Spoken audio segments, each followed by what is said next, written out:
여러분 안녕하십니까? 뉴스9의 신동욱입니다.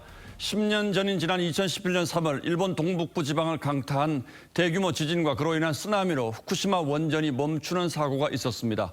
이때 원자로를 식히는 냉각 장치도 함께 작동을 멈추면서 바닷물로 원자로를 식혔고 이 과정에서 엄청난 양의 방사능 오염수가 발생했습니다.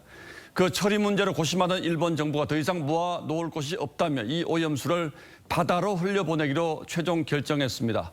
일본 정부는 인체에 해가 없는 수준으로 처리를 하고 바닷물로 희석을 해서 방류하겠다는 입장입니다만 문제가 그리 간단치 않습니다. 전 세계 환경단체들이 강력하게 반발하고 있고 우리 정부도 절대 용납할 수 없는 일이라는 입장을 내놨습니다. 도쿄올림픽을 앞두고 일본이 방사능 오염수 방류를 전격 결정함으로써 동북아에 다시 외교적 긴장감이 높아지고 있습니다. 먼저 이유진 기자가 일본 정부의 발표 내용부터 전하겠습니다. 일본 정부는 이미 지난해 2월 방류를 사실상 예고했습니다. 방류가 가장 현실적이라는 보고서를 냈습니다. 포화 상태에 다다른 저장 탱크를 더 마련할 계획은 없었습니다.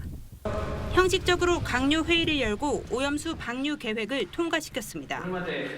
アルプス処理水の処分は福島第一原発の廃炉を進めるにあたって避けては取れない課題であります。 일본은 2051년까지 후쿠시마 제1원전을 폐쇄해야 하는데 이 일정에 맞추기 위해 지금 결정을 내려야 했다고 항변했습니다.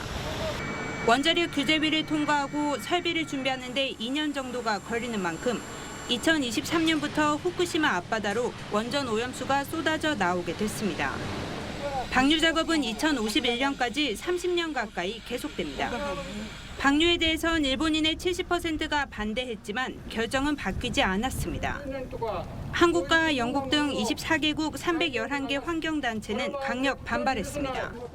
日本だけの問題ではなく、巡り巡って全世界全部汚してしまうことになるので、もうこれは子どもたちに 영국 일간 가디언이 방사성 물이라는 용어를 쓰면서 아시아 태평양 지역의 인권을 일본이 철저히 무시했다고 맹비난하는 등 국제사회의 비판도 커지고 있습니다.